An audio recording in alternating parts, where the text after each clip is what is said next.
Hey, what's going on? Wake with Drake. Wake with Robbie Lochner. How you doing, my brother? A little tired from the weekend, long weekend. Long weekend. You did Did the have a long weekend, man. Midsummer Music Festival and did a couple nights of that. We played one night, went and saw some bands, did a lot of hanging out, did a lot of stuff in Minnesota. So now you cruised down there early to see Jackal, right? Yep, How was that? it was good. Jackal and Enough's Enough. Got to see Chip play. Oh, Chip. Yeah. Chip's a Yeah, it was riot, cool. man. It was good. That dude's cool as hell. Yep. So Both you were bands staying were good. lakeside. You were in a nice little cottage, staying on the lake, having a beautiful time down there with you and the fam. Yeah. I was digging all the photos that I was seeing. Yeah, we had some cool stuff we did. Going to an old loggers camp and a bunch of cool different things. Fireworks on the 4th of July were really cool up the river. Nice. Somebody that Nate knew that had a house that was on the river, part of it, not the lake part, well, I don't know, river, lake. It was a river area, but bunch of boats out there and the fireworks across the way. It was a really cool, kind of almost magical feel to it. Badass, brother. Badass. Yeah. Let me give some quick shout outs here. Blair, Lisa, Cora, Darren. Man, we appreciate all of you guys joining us tonight. Jacqueline, how you doing tonight? It looks like Jackal's going to be playing in Houston in October. Now, Blair. Okay, let's cover something here real quick, shall we, Robbie? Sure. So apparently, we've had something happen tonight that we haven't had happen before on the Hangout Live, and that is our guest failed to join us. Hopefully, everything is okay and he's all right, and we may be able to get him in the future. Don, what's going on, brother? Man, we got him coming in tonight. Bill Richard, Bill Elliott, Matthew, how you doing, buddy? Terry Hoover. She said Minnesota was a blast. Yeah. Don Bill Halls. Richard, Bill and Jennifer from St. Louis. St. Louis. Sherry, haven't been back home to Minnesota for the 4th since 2009. I know, Jacqueline. Yeah, it is a big oh no about our guest not making it tonight. I spoke with him via phone this morning, or this afternoon, I should say, about 1 o'clock Central Time, and seemed like everything was going to be a good enough role for this evening. But he's calling right now. All right, well, let's see what we got going on. All right. The wife, aka producer, is going to go answer it. Nice. So, hi from Rhode Island. It says, okay, so we may be getting him. Maybe there was a miscommunication on the email that was sent over. I'm not sure. So we'll try to get that figured out and see if we can't get him to join in with us. Real quick, I kind of touched on this last week. See that, dude? That's a feather of a mallard. And that's from Kim and Brad, our friends Kim and Brad. Says, thanks for being so kind to Kim and I. That was made by his father, who's an award-winning author, artist, and a Vietnam vet. And it's a one-of-kind painting, and I thank you both very much for that. So let's do some quick news here while we're waiting to see what's going on with Bobby. Robbie, you're going to be here in San Angelo on August 27th. Friday, August. August, bro. Come on, man. August 27th. Here taking the stage with Tequila Rock Revolution, which is a badass band. It's a metal mariachi band. And the guys from Quiet Riot will be joining us. Quiet Riot. In addition, our brother, our very own family, James Hyde, is going to fly out and help MC the event and meet some people and have some fun while he's here. So that's gonna be a wicked cool time. Blair, I expect you to come up from Houston. Let me ask the assistant. Hey, assistant. I have to assistant. The link's not working. The link is not working, he said. We're gonna have to figure that one out. So she's re-emailing the link right now. Maybe we'll get it. Hey Tina, how you doing? Matthew. I mean both of you, Matthews. Mariachi bands get together, popular a few years ago. That was his idea, apparently. Matthew says that was his idea. So it's a metal mariachi band. They kick ass. They're just awesome. So it's going to be fun. Robbie, let's cover some of the people that we got coming up in the future here. You ready? Oh, have at it. Robert Mason. Next week, though, we're going to bring Ken Mary on. Ken Mary on. Ken Mary on. No, Ken Mary on the show. His name is Ken Mary, not Mary on. Ken Mary on. Ken Mary is currently doing some drumming with JRGW, but he's played with Alice Cooper, House of Lords. He's done a lot of stuff. He's got quite a history. Flotsam and Jetsam, push, and then just a bunch of people. He'll be fun. He's a cool hang. Right? Yeah, it'll be fun. Blas. We've got I've got July 27th is my next date, so you're gonna have to spit off before then. Because next I got booked is Robert Mason from Warrant. Yeah, but Blas will be the 20th, 27th. Right. Robert Mason's the 27th. Jeff Pilson from Foreigner is on August 3rd. We got Mark Slaughter, Chuck Wright from Quiet Riot. Jen Lauren, she's Chuck yet, but we will talk to Chuck. We got to talk to Chuck. Chuck, if you're out there. He's doing the show, he's going to come on, and I'm sure he'll do it. You're here. All right, Dirty Honey. How about the guys from Night Ranger? We got them coming as well. Aaron Lee from Y&T, Frank Hannon, Damon Johnson. We got a pretty good thing coming. All right, hey, Bobby's tuning in here. I see him down here. Let's see if we can't get him added in. All right, cool. I don't see his camera yet, so I'll let his camera get on before we add him in. But so we got a great schedule coming up, and he doesn't have to have his camera on. You can bring him in and let him get to the camera. It doesn't matter. All right, let's see what we got here. Yeah, Bobby, can you hear us? Yeah, I can see you guys and everything. Let me unplug my my camera here and do it without my external camera and see if I can get. Can you hear me? I can hear you loud and clear, my brother. All right. So I've only done StreamYard one time, so bear with me a bit. No problem, buddy. James Hyde's in the audience. He says Dirty Honey's one of his favorite new bands. They're great. Thanks, James. I appreciate that. We'll see you soon here at the concert here in San Angelo. So, Bobby, I'm sorry that the link didn't work properly for you. Let me see.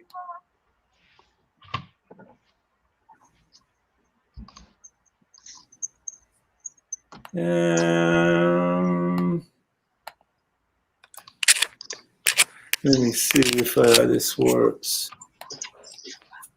All right.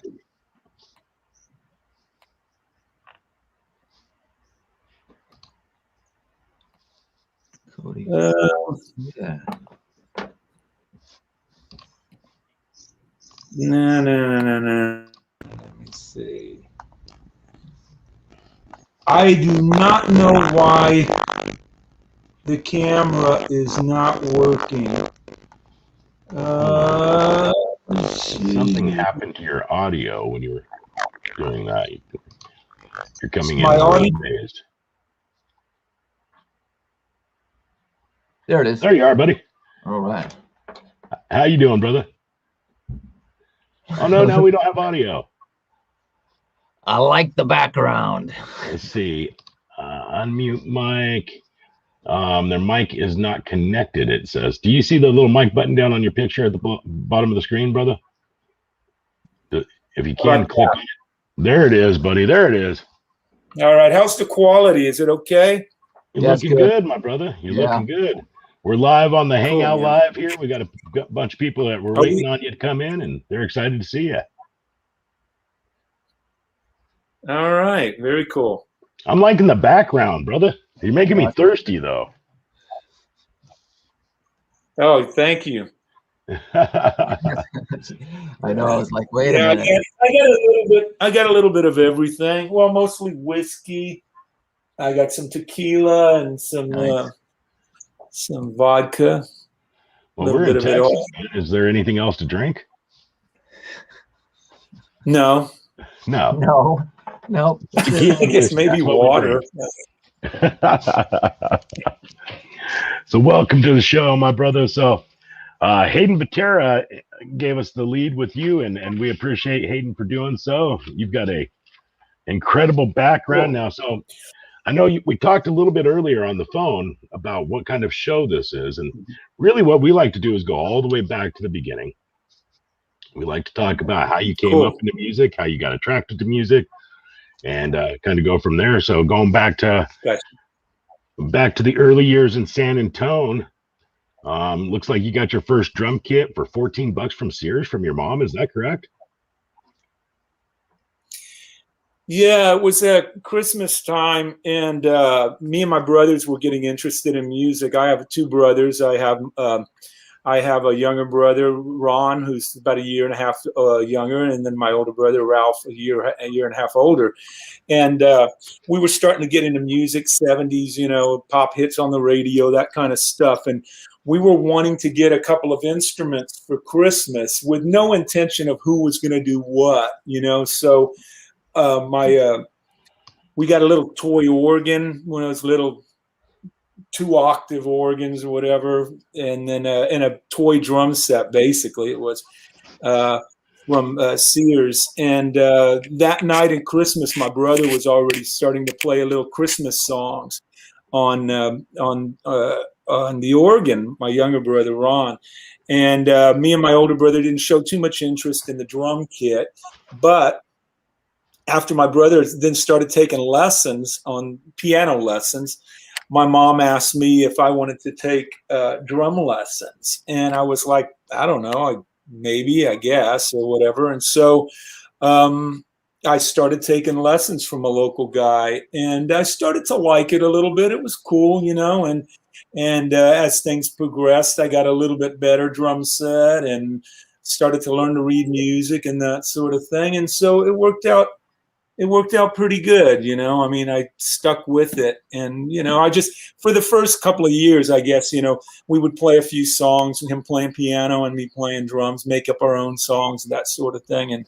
And so, but it evolved. And a few years later, I started to get a little bit serious in it. And it was just kind of just beating around on the drums for a couple of years at least. Right. It looks like you got pretty serious going towards the club scene by the time you got out of high school.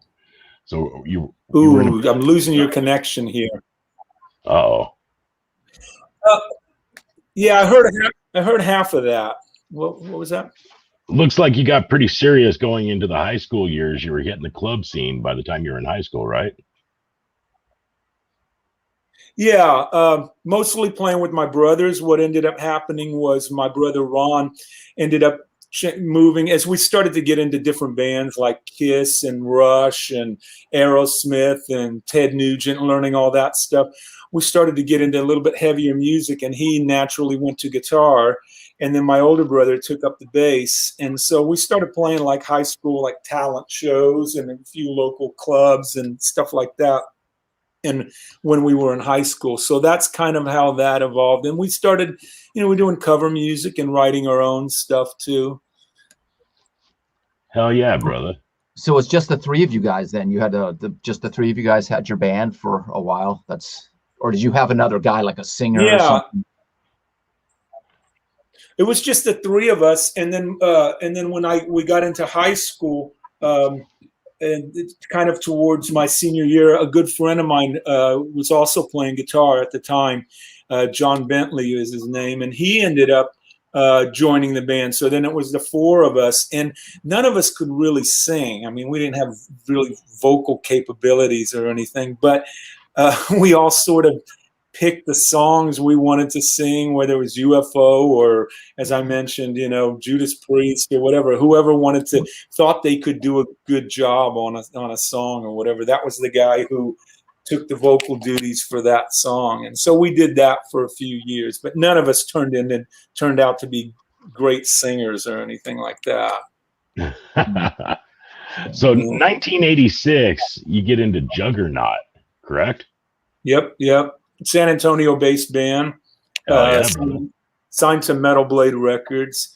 I was playing at that time I was playing around town a little bit, playing country music and playing some some heavier stuff. And I got into I was starting to really dig, like the new wave of British heavy metal and all the stuff that was coming out at that time. And I really wanted to get into playing some metal. And there was a lot of metal bands around San Antonio popping up at that time. And I had some old friends from high school, from different bands that were in different high schools. And a couple of the guys asked me if I wanted to be a part of Juggernaut. And at that point, they were kind of working on getting a record deal with a small label called Ironworks.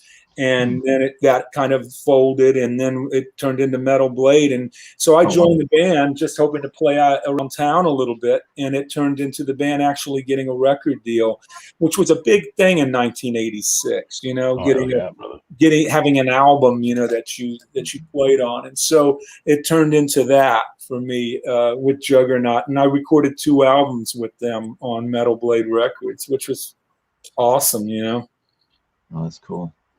Hell yeah, man. So where did the transition come? So you're San Antonio, you're playing in Juggernaut, you're playing around Texas. Obviously, Juggernaut's kind of making the scene here. When did the transition come to Quiet Riot? Well, Quiet Riot. Not Riot, just Riot. Riot. Riot. Yes. I've got Quiet Riot on the brain, Bobby. We got him coming for a concert here in a month. No, what happened at that time was I was playing locally with Juggernaut. And as I mentioned, there were other bands that were playing around town. And there was a band, Slayer, which was not the Slayer from LA. It was SA version of Slayer.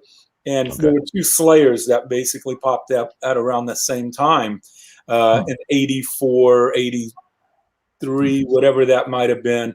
And the bass player for SA Slayer was Don Van Stavern, who was good friends with Mark Reale from Riot. And Mark kind of was, San Antonio was like a second home to Mark. He would come down to San Antonio and frequent the clubs and jam out with, local musicians and all that. Well, Don got the gig with Riot and flew to New York and did their record in 86, Thundersteel. He was starting to do tracks for that. And they had a drummer, did a few tracks, Mark Edwards, but things didn't really work out with that. And so Don was an old friend of mine, and my brother, Ron, was actually the guitar player in SA Slayer with Don. But they needed a drummer. And at that point, Don thought of me or whatever and recommended me, and they flew me to New York. And we did a showcase at Brooklyn at L'Amour's out there, and for the record labels and all that sort of stuff. And then we went in the studio and cut some tracks. We cut 5 songs. And so those tracks with the other drummer played and what I ended up playing, the 5 songs, ended up turning into the Thundersteel record of Riot. So that's kind of how it was, just through basic, Don Van Stavern recommending me and knowing Mark a little bit from being around town, him hanging around town and being here at that time in San Antonio. Now with Riot, you got to do some major tours. I mean, you toured around the world, Japan, Europe, US. Mm-hmm. Yeah, that was like my first time, like going overseas and stuff like that. That would have been 1987 or no, 1989, I believe, maybe even. Yeah, 1989, I think. Riot's record Thundersteel came out in 1988, and then we played around the U.S. and did some shows and that sort of stuff. And but then we went to Japan, and that was my first time, going overseas. And then later Europe and everything else. And so.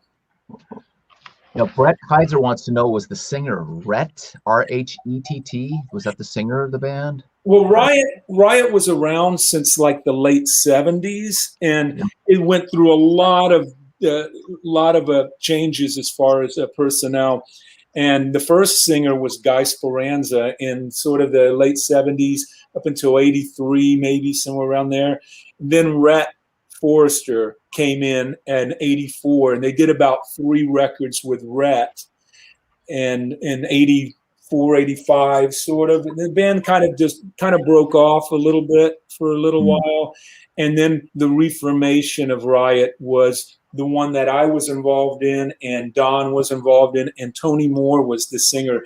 And back in the early 80s, the band was a little more hard rock sounding. You know, it wasn't metal, I would say. You know, it was more straight up hard rock, but still sort of heavy. But when I joined the band in '86, it sort of turned into more of a power metal outfit with the high vocals and that sort of thing. Tony Moore singing, and so it kind of evolved a little bit into something slightly different in '88 on the Thunder Steel record.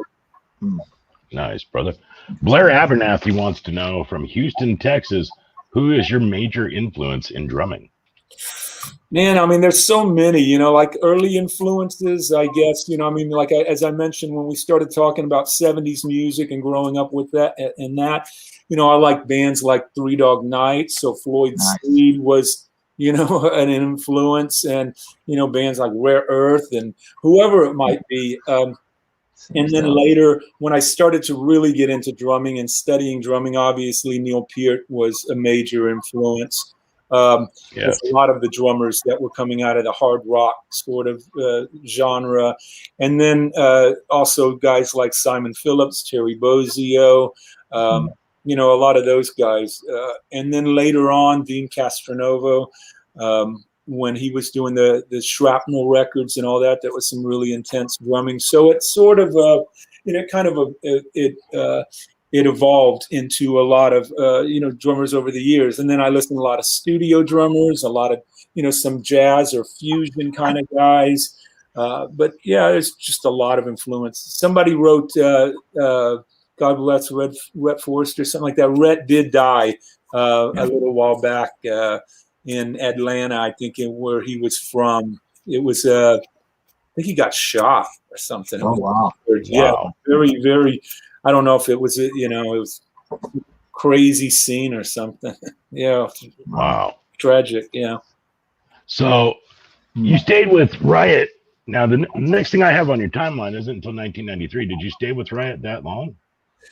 You know, I was with Riot from, like, I joined in '87, and then I ended up doing that till kind of the early '90s, and then I quit the band for a while, did some other stuff, and then I rejoined the band probably in '94, '95. I was kind of in and out a lot, and then in 2000, that's when I quit the band and joined Halford. And when I joined Halford, so I left Riot. Riot continued on, and then we did sort of a reunion thing with that original Thunder Steel lineup from 1988. We did that around 2008, and we recorded a record called Immortal Soul, and that was with the original lineup that I had joined. So I was kind of in and out of the band, I guess, a few times, but then really out of the band in right around '99, and then after we did the reuniting thing in 2008, I stayed with the band for a couple of years, and at that point, I was out and Tony Moore was out, and the band changed their name actually to Riot 5 now, and the band is Riot 5. So.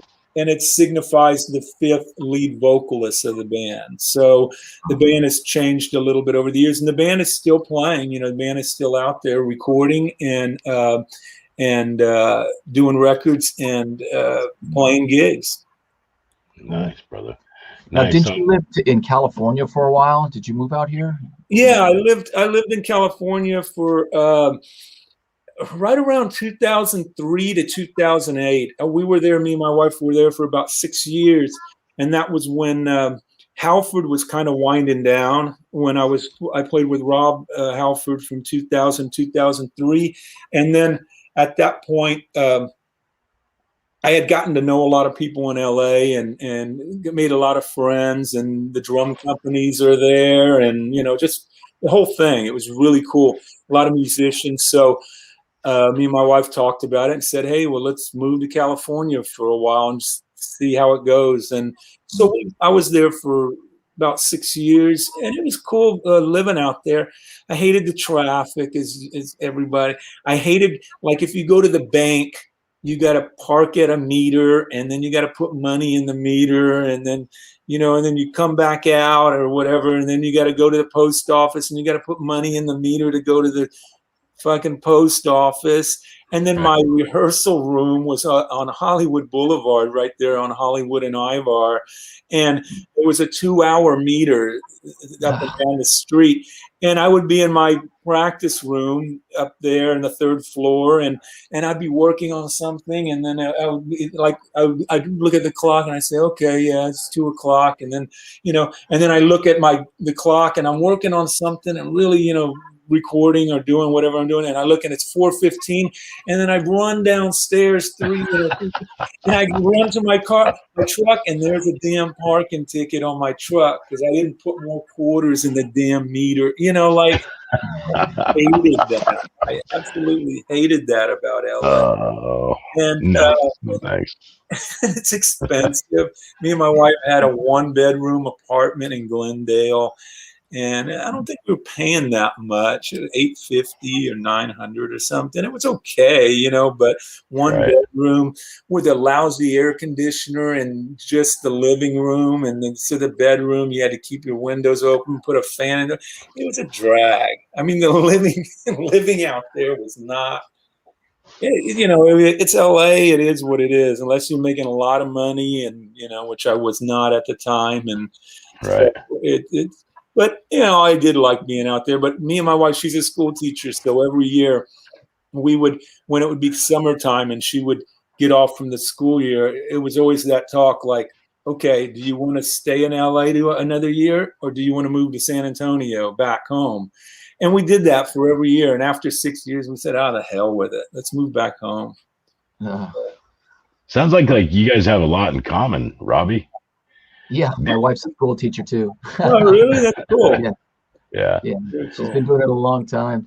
You know, last week we had Bill Cinque on here. I don't know if you know Bill. He says you guys, we had mentioned you were coming on, and he said you guys had jammed somewhere. Bill played bass for Neil Diamond and just a bunch of people. But he said somewhere in LA that you guys had jammed or done something. What's his last name? What's his last name? Cinque. Cinque.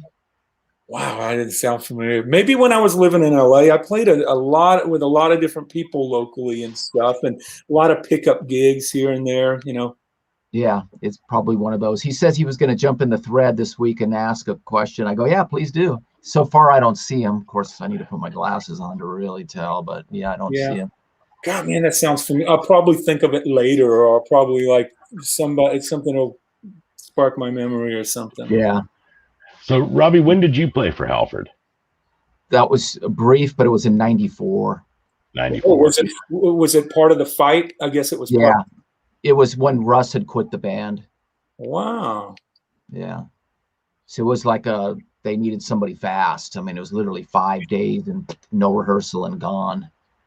Wow. So that was my first real experience with a national act. I mean, it was kind of being thrown into the fire because, you know, literally, you know, was there 13 fight songs, which I wasn't familiar with, 7 Priest songs, which I grew up on, you know, so that was like, okay, got those.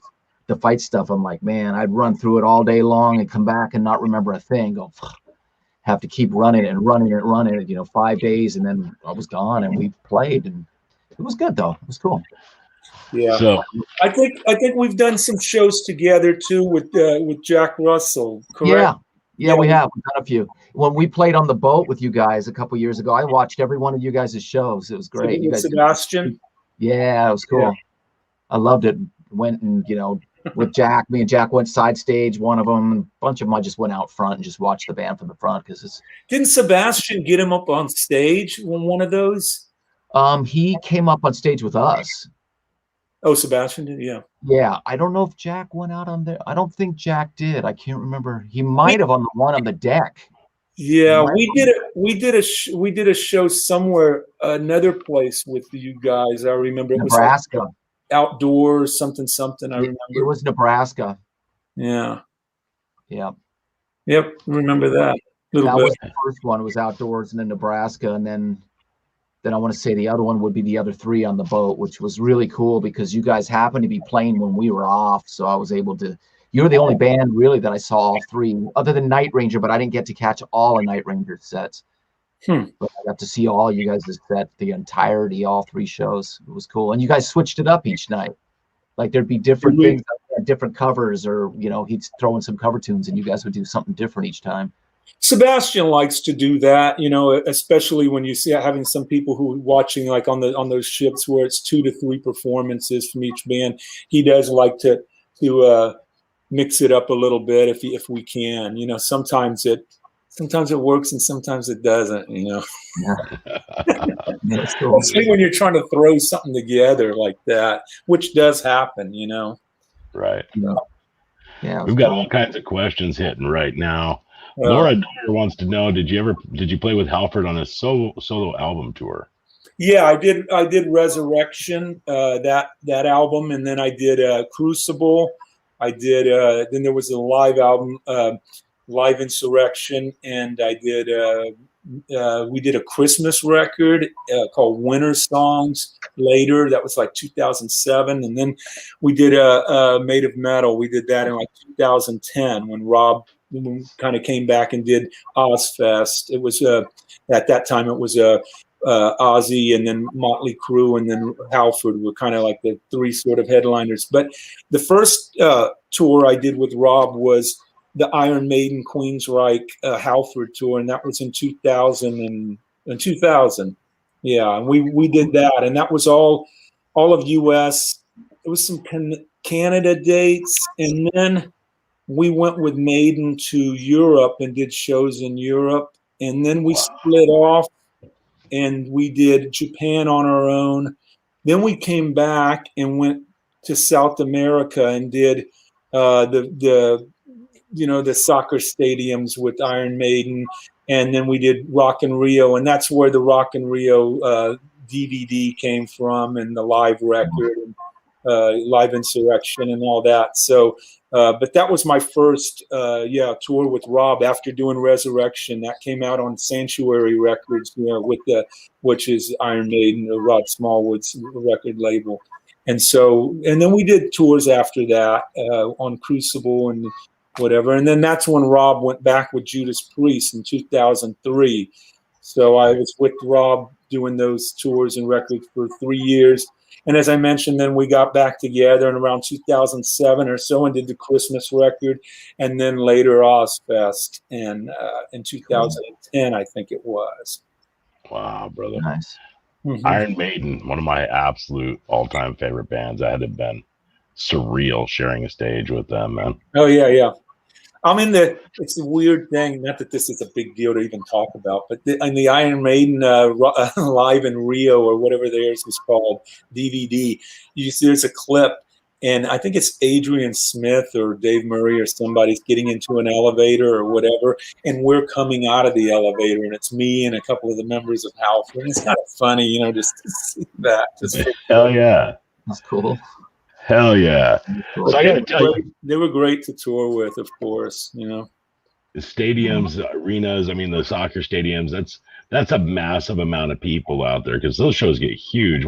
How do you have nerves of steel to get up there and play like you do? Those were, I'd say, in South America, those at the time and probably still to date are some of the biggest shows I've ever done. But that was anywhere between, I guess, 40 and 60,000 people or whatever.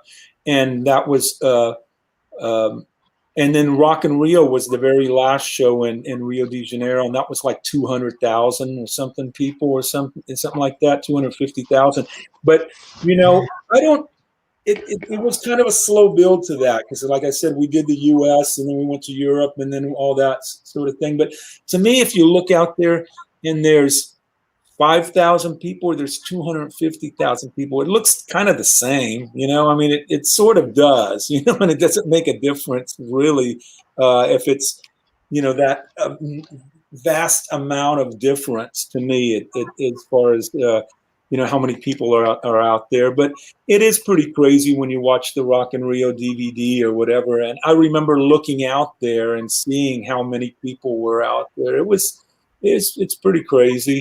And the camera on like our DVD and the Maiden, I mean, obviously it kind of pans across, you know, the audience, and it's pretty well. I did that festival twice, actually. I did it with Sebastian later in like 2007 or 2008 or something like that. That Rock in Rio, or maybe it was even later. I can't even remember. But I did that festival twice. It's pretty cool. Yeah, that's badass. It's incredible. We've got tons of questions coming in. Cool. They want to know, what kind of brand of drums do you play? DW. I've been with DW drums since 2000 and around 8. I was living in LA at the time. It's 2007 or 2008. I played other brands and I was endorsed with a couple of other brands, but DW is. I've been there for 14 years, and for me, you know, like I know that there's always talk, especially among young people, you know, about, you know, which drums are the best, and there's all that kind of like, you know, so and so drums make the best shells or this or that. But right. I mean, there is, you know, a little bit of personal preference for that, you know, as far as like what do you think, you know, drums sound the best. But there's a lot of other things that come into play. It's the drum heads, you know, it's the microphones on the drums, you know, especially if you're recording, then there's mic pre's, there's this and there's that. There's so many variables.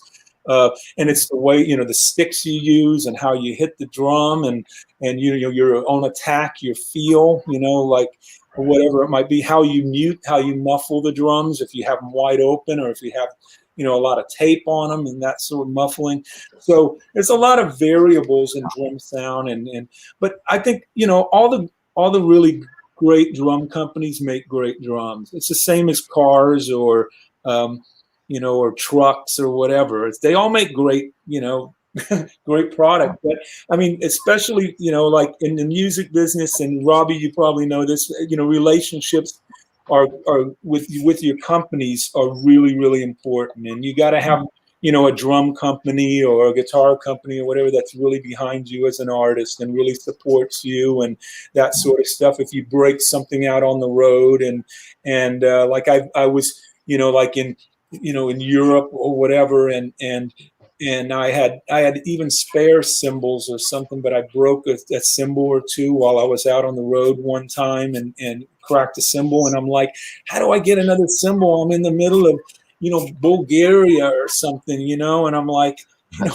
I need another 18-inch crash. And then, you know, you start making phone calls to, you know, like to your cymbal company or whatever, and Paiste, for instance, you know, they hook that up through Switzerland where Paistes are made or whatever, and then they contact, you know, a company in, you know, and somewhere, you know, in Bulgaria or Romania or something, and there was, you know, and they had a cymbal go to a music shop where it was along our way, and then we were able to pick up a cymbal, and, you know, like there's a lot of stuff like that kind of goes into, you know, your companies, you know, whether it's drum cymbals, sticks, heads, guitars, amps, whatever, something breaks down. If your company is really behind you and, you know, you have good reps with your companies, that's really important. And that's what I have, you know, with DW, Paiste, Vic Firth, Evans, and, you know, all the different companies that I'm using. So that to me is, you know,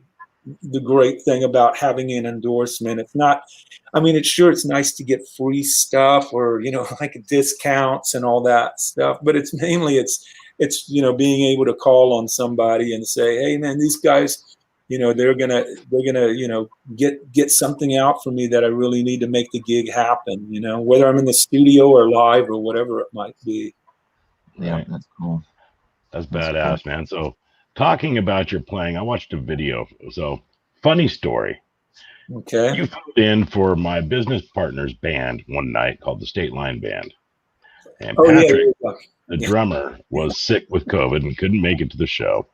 And he told me that it was kind of like watching you on stage with his band was like loaning his wife to John Holmes for the evening.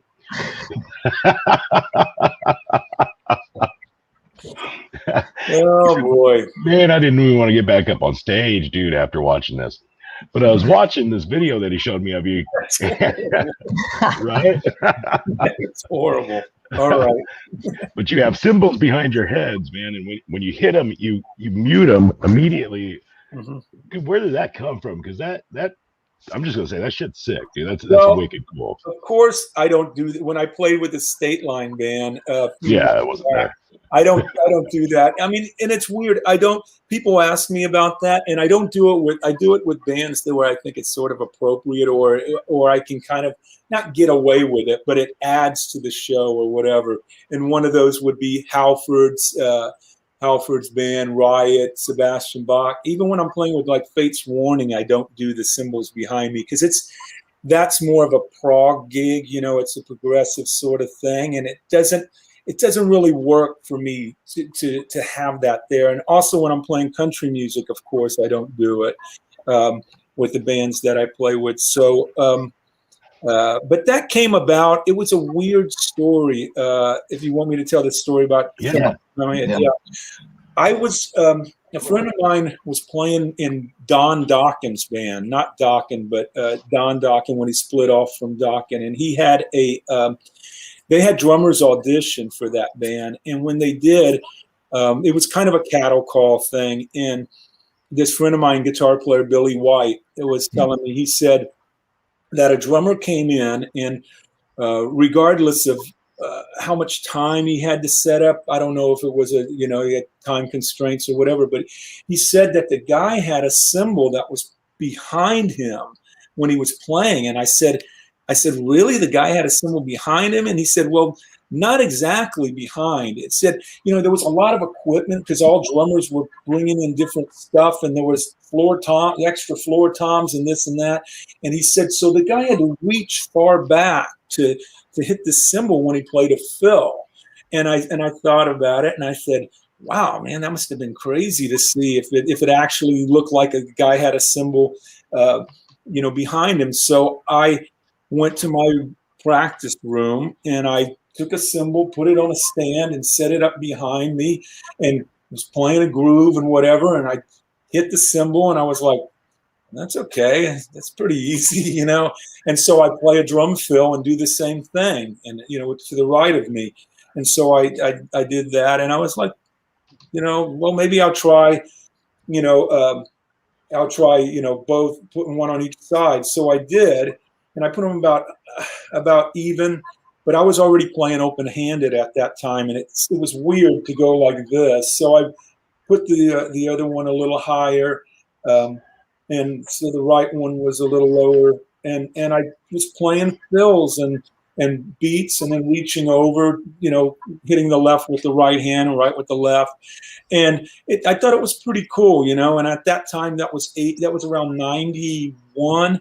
And I had just started to kind of get into the stick twirling, like that became a big thing sort of in, the glam era and all that metal stuff and in the 80s.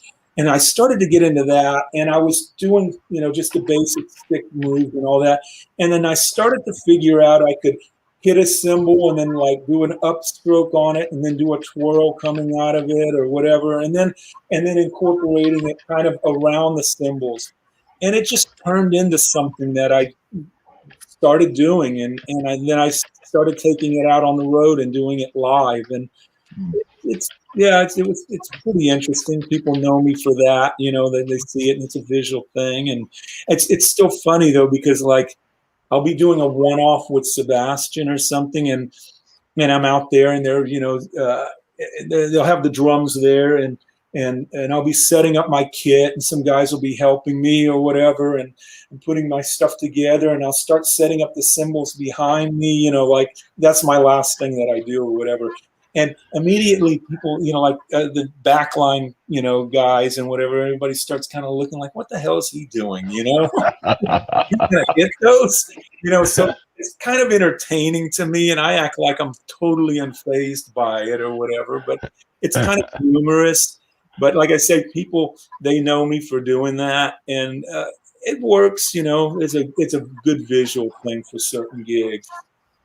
Hell yeah, it is, man. I was watching the video, and he's like, "You got to watch this." So I'm watching you play, and I'm digging it. You're with Bach, and I'm like, "Yeah, he's good. He's good. He's really good." And then he did that, and I was like, "He's like, dude, I knew it would do that bass to you. Like you're just stunned." It was like, "Holy shit, man!" And he goes so fast. Him, yeah. It was incredible. That kind of came up with the whole stick twirling thing too. It's like, well, what else can I do with these? And then the choking the cymbals was another thing that sort of, that I worked on at that time. Right. I was still stuck on the whole John Holmes comment at that point, so I was still laughing, but Oh, boy. He's gonna hate me for bringing that up tonight, but that's all right. He's my business partner. He'll get over it. Yeah, Hayden turned me on to that gig. It was a cool gig, playing with those guys. I'd never played with them before, but Hayden gave me a set list and all straight up country stuff, good stuff. And it was fun. Outdoor backyard party out in acreage somewhere, the typical sort of Texas sort of outdoor party, gig. Yeah, they just won Best New Band in Texas, so congrats to them. They're making their waves here, and Jody Dominguez, obviously. I mean, so good singer. Jody's a great singer, fantastic singer. He's definitely from the George Strait, ilk of type of country singer. Cool. So can we talk about that? Yeah. I'm sure. Nice segue. Not too deliberate. Yeah, sure. And so May 18th, you made an announcement. What's that? It was May 18th when you made the announcement, right? Yeah. I had done. God, man, I don't know where to start with this one. By the way, I do want to say, and I've been trying to put the word out on this as far as, a lot of people know me from the Sebastian Bach, world and Halford and Fate's Warning and all that stuff. But, I started playing country music when I was 17 years old. A English teacher that I was in high school, she played fiddle and had a band, and she asked me to play in her country music band. And I knew a little country music at that time, but I never had played it. I was playing with my brothers and doing the hard rock thing at the time. And I didn't really, it's not that I didn't like country music at the time. I just didn't get it, but I started doing that. I started playing it, and I really got to start to love the music a few years after playing it. And as my career kind of in the metal sort of thing and prog kind of world kind of went up, so did my country playing. And I got to learn to play it, be a better musician playing country music. And I played with a lot of different musicians around town. And, the State Line Band is one thing you mentioned. And that's just typical of some of the stuff I'm doing, when I'm in San Antonio. Playing country music, and I've done it, for 40 years now, and I absolutely love it, more than anything. And in 2013, and I've been doing sessions and stuff like that also, but in 2013, I started playing with Ronnie Huckabee, who is George Strait's musical director and piano player. And Ronnie, we started playing together with this guy, Freddie Cruz. And we developed a pretty good relationship as far as, me learning the songs and doing the gig and knowing the style and doing my homework and all that kind of stuff. And we were playing together a lot during that time. And I would go off and do a, Sebastian tour, and he would go off and do George Strait gigs. And, and that's how it kind of, that relationship continued on. And I hope I'm not skipping around way too much, but I'm trying to get my thoughts. But then in 2018, George Strait's longtime drummer since like the early 90s, Mike Kennedy, died.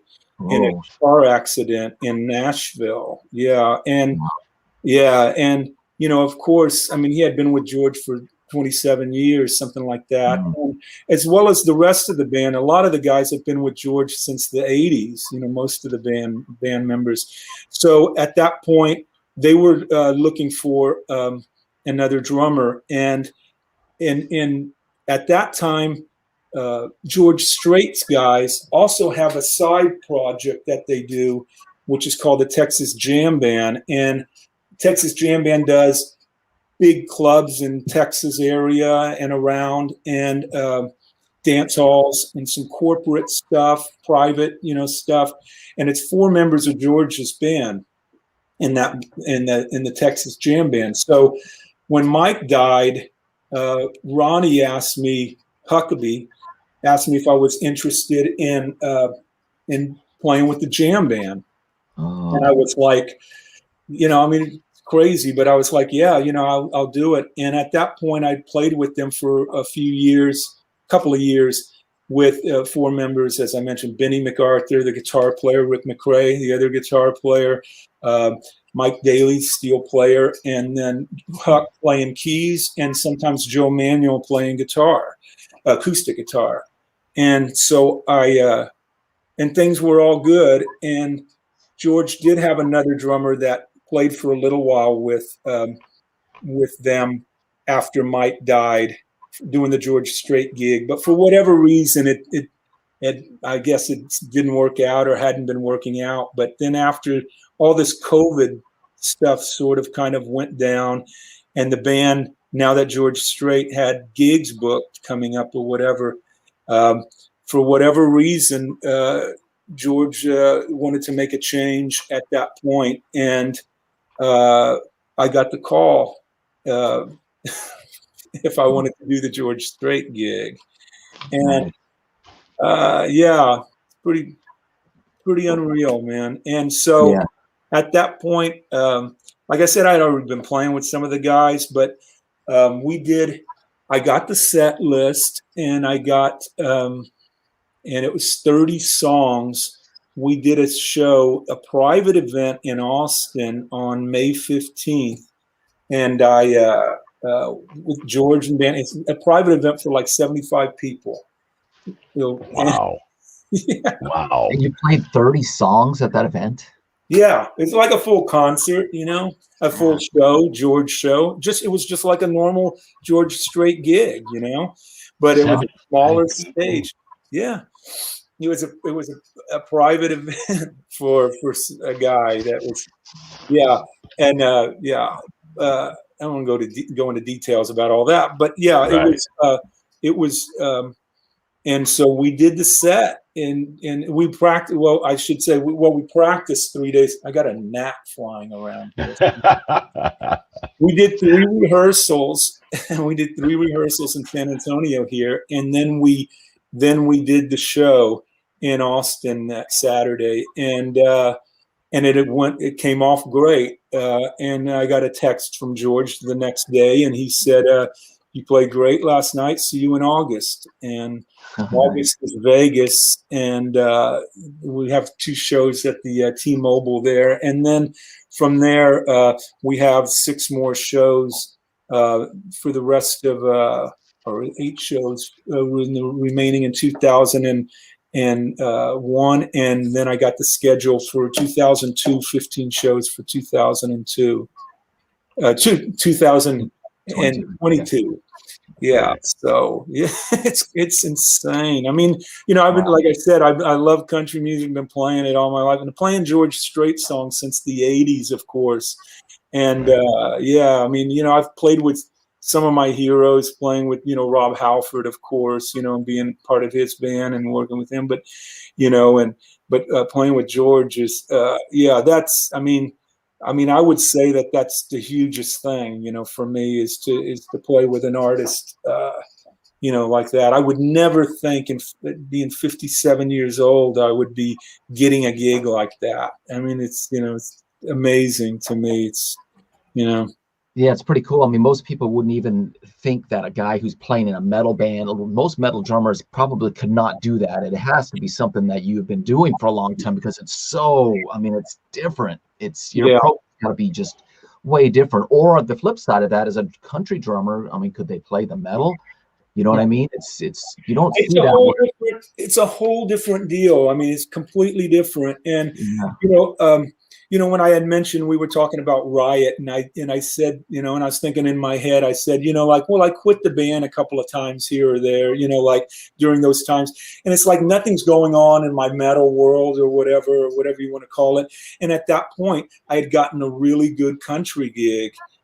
Playing in South Texas or whatever it might have been, and at that point, I actually did leave some of the metal stuff, aside, and did other gigs for that reason, because they were better gigs, for me, a better band, a better management, better whatever it might be, just a better opportunities. And of course, then things, change, whatever, for whatever reason. And Riot asked me if I wanted to rejoin. And I was like, yeah, I'm not really doing that other thing, that sort of stuff. That's how it all kind of came to be. It's just not that I've never widely publicized it, that the bands, but that I've played with, but I have played with some, artists, over the years that, of course, they're not as big as George Strait, but in the country music genre. But I have done, played with different artists and quite a bit of session work. I mean, I'm doing a lot of country session work in San Antonio, and I have been for years and years. But yeah, you're right as far as you have to grow up with it. Had I not started playing country music when I was 17 years old, if I was like, if it was like 10 years ago, sure, I would be able to play the parts, but to play it right and to play it with authority, you can fool some of the people, but you can't fool, people that have been playing this music for 40, 50 years or whatever. You can, like if you see a local musician play, I can tell automatically if he's a country drummer, if he grew up with the music or if he didn't. I mean, it's just like, even though the parts are right and he's playing the fills right, there's something wrong with the feel of it. It's just, especially playing a slow waltz or shuffle, like the 4/4 shuffle, whatever it might be. I can tell right away because I have that. It's the same as you, Robbie, playing guitar, and you see somebody that grew up playing and learning, like the influence of Randy Rhoads or Eddie Van Halen or whoever it might be. You got to have those early influences in your playing to be able to play the music correctly, Yeah. Absolutely. So how do you balance that with the other gigs? I mean, are you still going to be doing Sebastian and stuff, or is that? I'm gonna do what I can at this point. With Sebastian. Sebastian has some one-offs coming up, and so he's called me for those, and so I said, yeah, I'll do whatever I can at this point. But long-term touring, it's not that I don't want to do it. It's, Right. of course, and it's not like I don't want to play, of course I'm going to continue to play metal and play hard rock and whatever. But, I mean, things change a little bit, especially when you get a gig like this, for myself. And I mean, the thing is I'm, I was, with Sebastian doing, doing 8-week tours and longer and whatever. And it's hard, I mean, it's hard to do that sometimes, and especially if you got a house and a wife. I mean, me and my wife don't have kids or anything. We have dogs and cats, and we have, a garden. we have a lot of shit going on. And I mean, I couldn't even imagine having kids, but it's hard to be away for me to be away from the house for 2 months. I mean, it's like everything changes, and anytime I do have a tour, that if it was with Sebastian or whoever it might be, Fates Warning, I look at the calendar. The first thing I do when I get the tour, and I go, okay, there's 2 days off, in this spot, between April 15th and April 17th. How far is it? Can I fly home for 10 hours, just to be home for 10 hours and take care of some stuff and then fly back out, and I've done that numerous times on tours where it's a long tour. It's just because I have to be home at some point, during these long tours. I can't go out for 2 months. I mean, that would kill me. And especially, like when you're in Europe, that's when it's really hard because you realize, even if there's an emergency, it's going to take you a little while to get back home. So it's especially when you get a little bit older. I mean, when you're 22 or whatever, and somebody says, "Hey, dudes, we're going to go out for 4 months," you're like, "Hell yeah!" I'm going to be on the road for 4 months. Things, it gets a little different. Yeah. So George Strait will be pretty much doing the country, I guess they call it, the country, it's the weekend thing. Is it pretty much how he's going to do it? Just Yeah, a lot of one-offs, and the Vegas thing is two shows in Vegas there. He picks the Friday and Saturday, and it's a lot of fly-ins or the bus. George has his bus, available for the band members if we want to take the bus or if we want to fly or whatever. So. It's cool, but that's where he is. He did his Cowboy Rides Away tour in 2014, and that was basically, I'm not doing long tours anymore. I'm going to do, I'm going to pick and choose a little bit of what, of what he wants to do, which is cool, because in addition to having the George Strait, playing with George, I'm still playing with the Texas Jam Band with the 4 members of George's band, and we have stuff booked all around that too.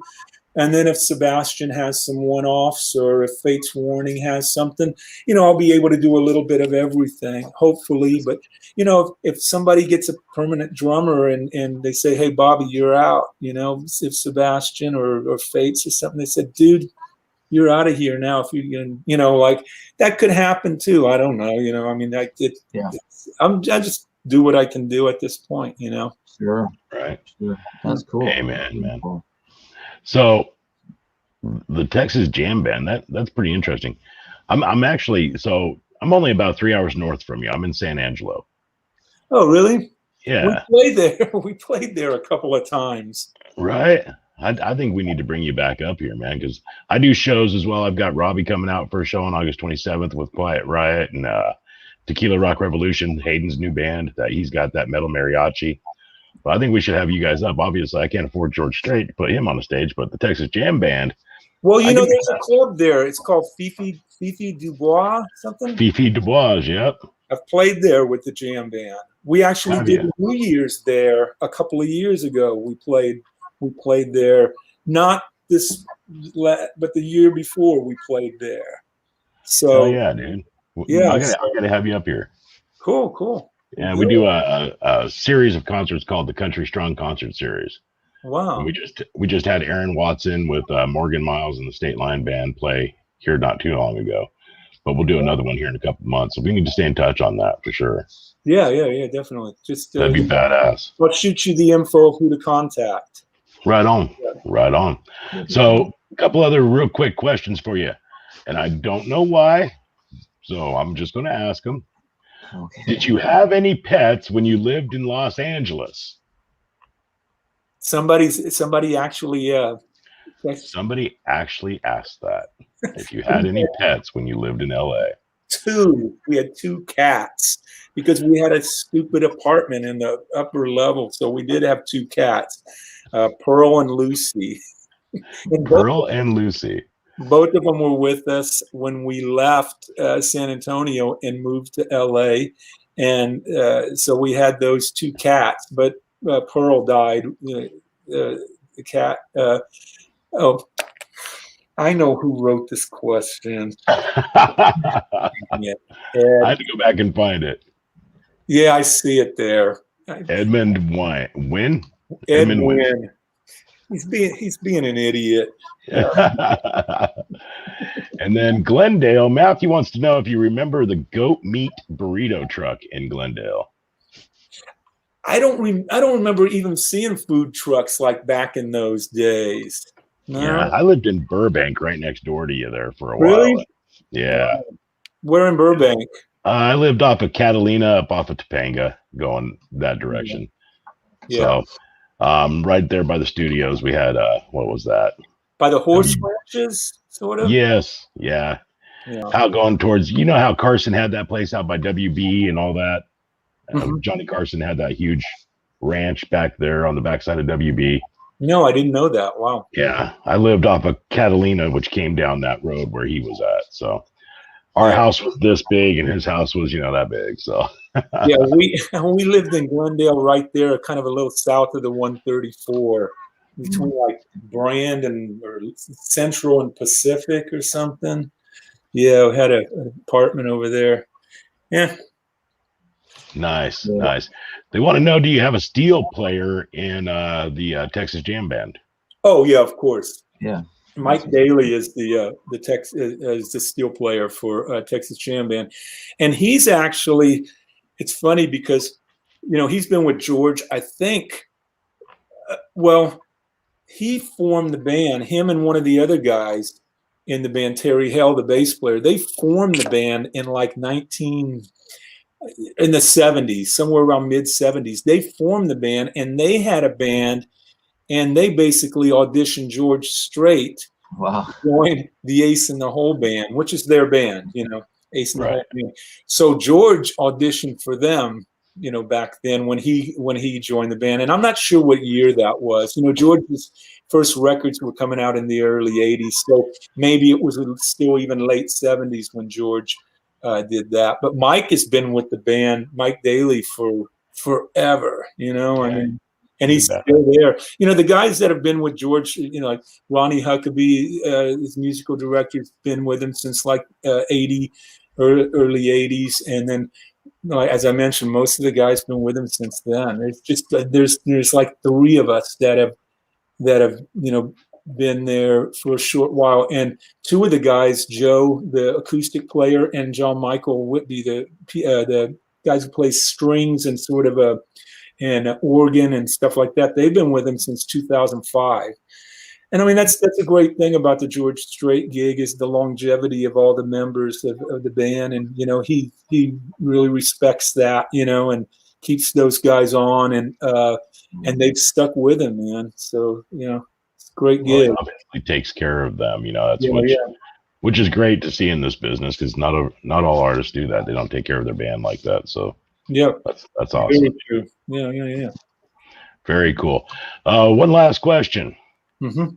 And this is something I ask all drummers that come on this show. Do you play with a click track live? Yeah, I mean, I do, for the most part. I started using a click live in maybe 92, somewhere around there. I started using it, and I have a foot switch on my left heel, and I can turn that thing. I can turn that thing off or on if I choose to, especially like in a show like Sebastian Bach or whatever, where we do stuff like, we'll do like ballads like 18 in Life or I Remember You. I kind of know where his range is going to be, of where he's going to sing that song, or whatever. And after the acoustic intro or whatever it might be, the picking thing, and I kick into the song, I kind of don't have the click on. And then I kind of I listen to his vocal for a minute, and I kind of figure, is he a little up tonight, or is he a little laid back tonight? And then I can easily just take my finger and go to the up button or the down button, and kind of, and I just listen to his phrasing. And I do that with a lot of singers, whether it's George Strait, whether it's whoever it might be. There are some bands like Fate's Warning, for instance. It is exactly the same, every night, because that music sort of calls for that. But when it's a song where it has a little more, I should say, a rock and roll vibe, or the vocalist is more the center point in what they're doing, I listen to the phrasing and I judge, where I'm going to put it. But if a song is up tempo and, I know it's probably going to be, where it is every night, more or less. But on ballads and stuff, I just have to listen, and make a judgment call. You know, I asked that question because I talk with a lot of new artists, and I push. Being in radio, I have people bring me in demos, and I tell them if it's airworthy, I'll give you a shot. I'll give you some rotations and get see how it does. But I hear a lot of it, and I hear the drummers, and I'm like, man, you're not playing to a click track, are you? And, oh no, I don't play to those. You need to. It's going to tighten everything up. It's like a nucleus, and Well, so and I mean, obviously, it depends on the music too. If you're playing blues, and stuff like that, you don't want to use it, right. But if you're playing country music, I mean, you have to use it pretty much. I mean, there's very few bands like when the Kentucky Headhunters came out, a few years back or whatever.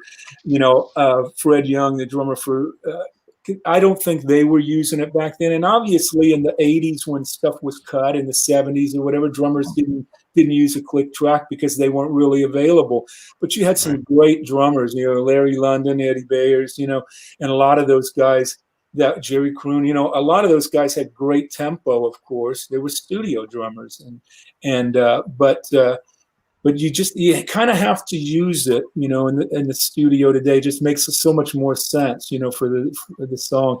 And there's a lot of ways to kind of get around it where things don't necessarily sound really sterile or whatever. My buddy Brent Woods, who plays with me in Sebastian band, he actually does a weird thing that's kind of interesting, and he'll in his Pro Tools and his session files, and Roy Z has done this too. As a matter of fact, on the Sebastian records and the Halford records, they'll do the verse and maybe say the verse will be at like 120, and then the chorus will be 122, and then back out, to, like the re-intro, it'll be 121, and then settle back into 120, and then when the chorus comes up, 122, and make the song sort of lift a little bit at the chorus. And it gives that feeling like things are kind of like, a little bit like this, which sometimes the music needs that, Right. Kind of breathes, helps it breathe. Mm-hmm. Yeah. So. Amen, brother. I've had a blast with you. One thing I want to ask, or curious about, if you have any cool story you can tell us that's funny from the road. Doesn't matter what band, funny or unusual or wacky, that you could tell. Something. I mean, there's got to be something that sticks out in your head, like that was a weird moment, or a funny moment, or just something that's unusual. Disturbing moment. Disturbing moment. I'll tell this story, and I've told this before, but it's been a long time, and I hope I kind of get it right. But this is a Sebastian Bach story. It's got to be good. We were on the road, and the bus company, you know how it is. They get their payments, and the driver gets paid, and he gets paid for fuel, and he gets reimbursed or whatever. And then you make the bus payments as you go along every week or whatever, because you just really don't have the money for the full tour. When the full tour starts. At times you put the deposit in and whatever. But Sebastian was making his weekly bus payment on the bus. And this bus driver, really strange bus driver, by the way. And and it was the weekend, I'm guessing, and I'm pretty sure. And for whatever reason, they were having problems with with the wires or something. I don't remember what it was. But the bus driver was he was having, the money hadn't come in, like Saturday morning or Sunday morning, and it was Monday morning, and he had mentioned something to, like if the money better be in tomorrow, or whatever, the wire better be in to the bus company, because my boss in whatever city was pissed off, or something. So we're on the road, and Sebastian goes to bed at like, we all go to bed late, of course, but Sebastian on the road, sometimes he'll go to bed at like 7 in the morning or 8 in the morning or whatever. When we arrive to the town and he checks in or whatever, to the hotel. So we're out on the road, and Sebastian, I guess, had just gotten to bed, and it's morning, and we're driving, and the bus driver stops. Oh shoot! I gotta. Okay, we'll stop. We'll be there, and then so let me go back. This is Christmas time, okay? And Brent Woods, our guitar player, had, so I'm going to tell that part of the story. Brent Woods, our guitar player, had gone to Walmart or something during the week and bought, or during a day off, and he bought a bunch of the lights, the string lights, whatever. He bought a little Christmas tree. He bought stockings for everybody in the band and the crew, and he got his, you put your glue, Elmer's glue, and you write everybody's name, and you take the glitter and you put it on that thing, and you hang up all the stockings on the wall. So Brent did this whole thing of decorating the bus, which was awesome. I mean, because nobody takes the time to do that. He put his own money in there to do that or whatever. Right. So everybody had a stocking in it, even the bus driver or whatever, and all of us. So, and people were putting stuff in the stockings as you go along, like a little thing for somebody or whatever it might be. Cool. And so so that morning we're driving down the road, and the bus driver stops the bus, and he comes to the back bunks, and my bunk is on the top, passenger side, and Sebastian is like down here. He's middle bunk, driver's side. Our tour manager, Dave Hart, is under mine. He's right across from Sebastian, and he's while he's sleeping there, and Dave's a big old boy. I mean, he doesn't get up for nothing unless it's an emergency or whatever. So Sebastian's here, Dave's here, and then I'm on top there or whatever. So the bus driver comes back. The bus is stopped, and the bus driver says to Dave, he says, "Dave, I got to talk to you." And Dave's like, "What? Like he's waking up. It's like 8 in the morning or something. I got to talk to you about something." And Dave said, "What? Tell me now. What? What's going on? What's going on?" And the bus driver says, "I got to kick you off the bus. And we're like, "What?" And he says, "My boss didn't get the payment. I got to kick you guys off the bus." And Dave was like, "What?" And he starts freaking out. And Sebastian's right across from him. And Sebastian's freaking out because it's like, what the hell's going on? You got to kick us off the bus. And so I'm up there, and I'm like, I don't know what's going on. So I'm kind of like, at this point, the bus driver kind of goes back to the front of the bus because Sebastian is angry. I mean, he's angry, like he's totally pissed. And Dave is pissed. And, like, we put the payment in this morning, or last night we stopped at the ATM and put the payment in and blah, whatever. And my boss says he's got to kick you guys off. So Sebastian runs over and he kind of chases the guy, like to the front of the bus. And I can see Sebastian like he wants to hit somebody or something. Like he's so pissed off. And he's like, "You wake me up in the middle of the night and you with this bus paying, and it's like 8 in the morning, but Sebastian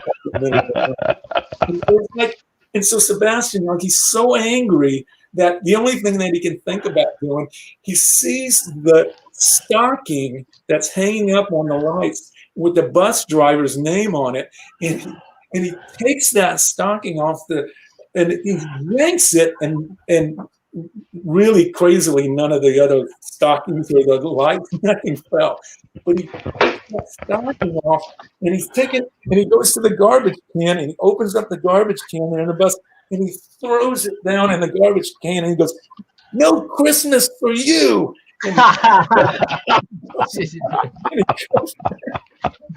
No soup for you. And he goes back to the back lounge, and that was. And I watched all this from my bunk. I thought it was the funniest thing in the world.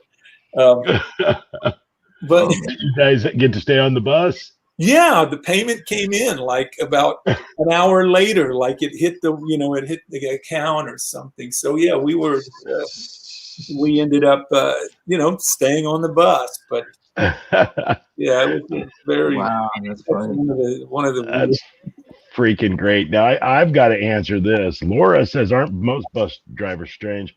Laura, I used to do exactly the job he's talking about. So come on now, be nice. So Oh, the answer would be yes. Yes, we're all strange. good. I was never put into that position though, nor would I have done it. I would have just been like, fuck it, I guess I'm getting fired because I'm cruising on. So Yeah, I mean, it's a hard thing to tell a band, hey, like I got to throw you guys out right in the middle of, a tour or right, on the side of the highway or whatever. We've had crazy things happen though, like a bus breaks down, and Right. we did this one time where we could see nothing, and one of the guys started to peel off and started to walk down the highway till you couldn't see him anymore or whatever, and then we're like, I wonder he's gone. He's been gone for, 20 minutes. I guess he found something. Then the next thing you know, another one of us will go. And then you find a bar somewhere, like on the, Right. on the side of the road or whatever. And then stay there for the day, day off. That was actually July 4th.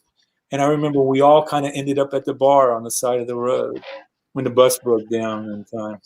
Wow. Yeah, Jessica has the best question ever. Did his stocking go back up? And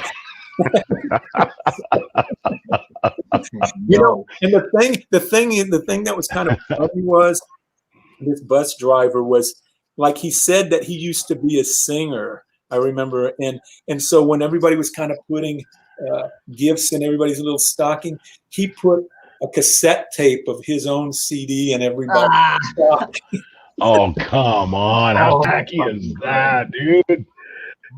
Yeah, that'll irk you a little bit, I mean, not that it's a bad thing necessarily, but it's like, come on, I don't know. It's no big deal. But Did you tell him I used to be a bus driver? That kind of stuff. It was a lot of that kind of stuff that went on with this bus driver stuff. That's pretty funny. Yeah. Tammy Daith wants to know, Bobby, what's in the bottle above your left shoulder at the end besides 1876? I got this from a Japanese fan a few years back. That's dusty. It says happy birthday, Bobby. It's like the Japanese version of Goldschlager. I love Goldschlager, it's really cool taking shots of it. So Right. I got this from and I got it in Japan, and some of the guys, like when you know how it is, Robbie, when you're playing a gig and you're on your rider, you'll have a bottle of Jack, a bottle of this or whatever, and then you'll see all this liquor, and then you got to get on a plane the next day. You're thinking like, should I leave it or should I put it in my baggage? And what if it breaks and I got whiskey all over my clothes, during, the baggage handlers throwing all that kind of stuff. And so you don't risk it. And I never really risk it, but that thing, it was so nice. And it had this case that it came in. And so I saved that thing. I haven't opened it yet. I also have this up here, which I have not opened. I got George Strait tequila, Codigo. Oh, yeah, there's some Codigo. Yeah. That's just a regular bottle. But yeah, I got some regular stuff. Got some cool gifts from some fans and stuff I hold on to, so it's all good. So, now we're going to have to try to get Bach on here and talk about this bus driver. No Christmas for you thing. That's freaking awesome, brother. Yeah. I'm going to laugh about that all night long. No, we're not going to put any cassettes in everybody's stockings this year, Dixie. Yeah. That's cheesy as hell. Man, that stuff's got to get on your nerves. Yeah, I don't know. And the thing that would be kind of annoying too is I know when Sebastian used to come out, when he would come off stage on that tour, like Sebastian would say, God, man, it was like, it was rough out there tonight, with no air, whatever the gig might be, if the air wasn't kind of flowing in the room or whatever. And as soon as Sebastian would say something like, yeah, man, God dang, it's a little rough out there and stuff. And that's the bus driver would go, man, I know exactly what you're saying. Because when I would, and it would be, right. And it's like, yeah. Anyway. Yeah, that's got to be hard as a singer. Robbie and I have talked about that before on the show. You can tune guitars, you can set up your kit the way you want to, but you got humidity, you got heat, you got cold, you got hay fever, you got seasons, you got Not to sleep. There's It's so many things. The voice is super hard. so many things to But if keep that somebody voice gives going. me a demo tape, I always listen to it. But then if it's really bad, I'm kind of like, I'm just always curious, especially if they're like, it's like, okay, well, I just got to see if this guy's any good, And then I if he's listen to them. I listen to some of them when people give them to me. Hey, you know what? I got 5% on my computer. I got to plug it in. That's all right. Okay. That's all right. Go for it. All right. Just so we can finish up before I Yeah, absolutely. cut off. Dude, that's freaking funny. You said no soup for you. Yeah, no soup for you. Did you bring out the soup Nazi on that comment? No Christmas for you. Right? No soup for you, bus driver. Yeah, the Seinfeld thing, exactly. Right? Soup Nazi. That's funny. Yeah. Man, I got the wrong charger. Cora says, this was great. Thank you, Robbie, Bobby, and Matt. Yeah, that kind of goes well together. Thank you, Cora. As always, we love you. Thanks for being with us. Kimberly Locke, some great stories tonight. Has been. Jerry Yoakum, brother from another mother. Always good seeing you, Robbie and Matt. This has been super enjoyable, Bobby. Absolutely, man. Cool, man. Yeah, I enjoyed it. This was fun. Yeah. I always enjoy it when it's more like just a conversation than, so. Yeah, that's really the goal, just to kind of hang on. So I call it the hangout, just kind of hanging out and get some cool stories that people may have not heard before or maybe have, but just stuff that's just fun and get some background. I'm always curious about the background of how people start up, what gets them moving, in the direction. So it's cool to hear the country background and all the things that went in between to get you where you are today.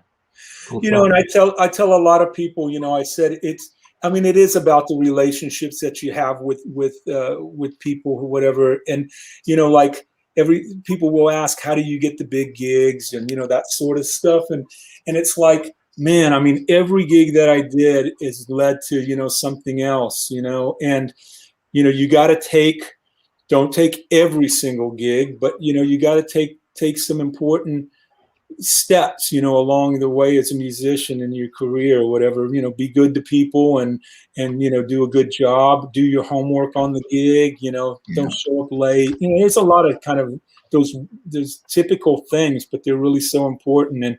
And even though one gig maybe doesn't lead exactly, you could say, okay, well, this led exactly to that.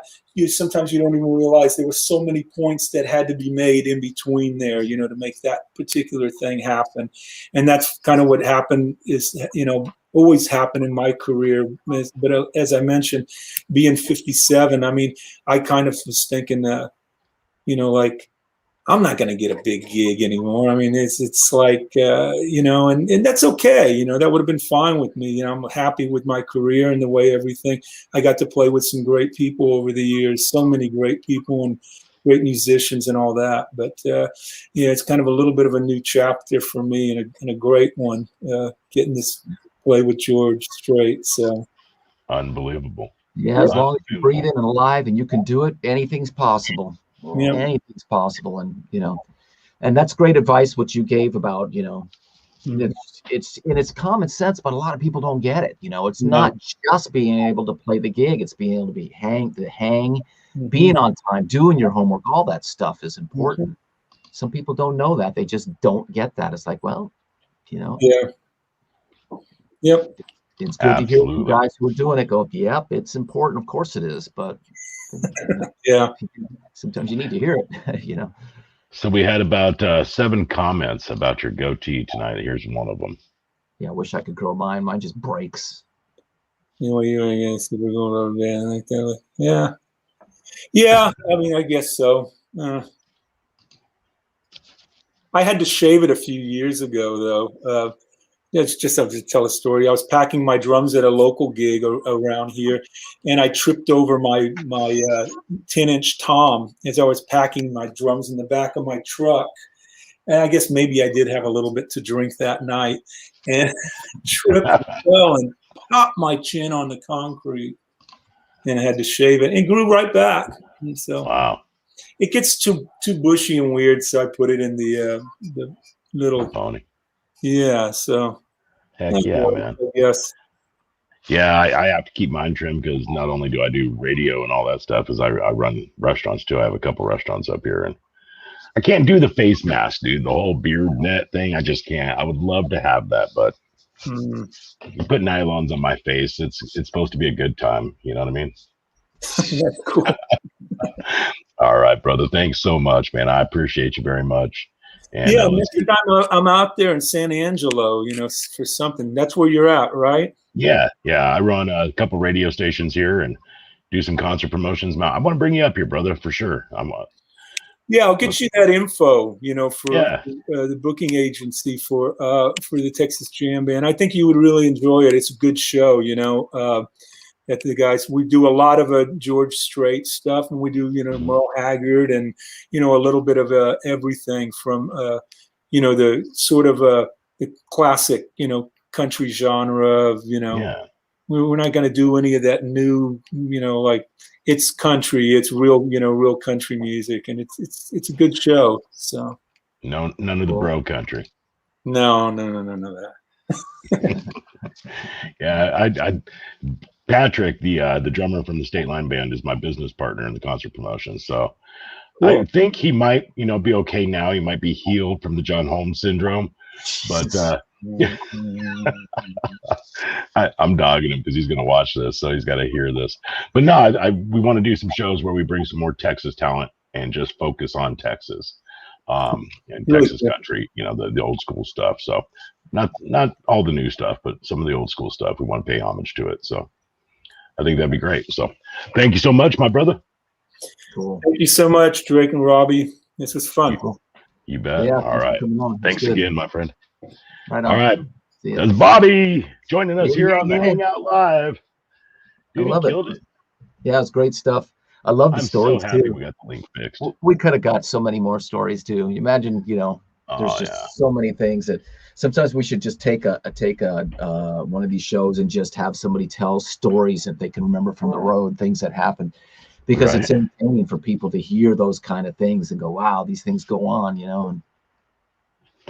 And it really, especially with Sebastian Bach, dude. I mean, I love Sebastian, and he's a freaking animal, I mean, he's a riot. So you never know which directions he's going to go, and he'd be fun to get some more stories out of. So now we just got to try to get Sebastian. Well, it's good hearing it from the guys that are playing with him too, because then you get a different perspective.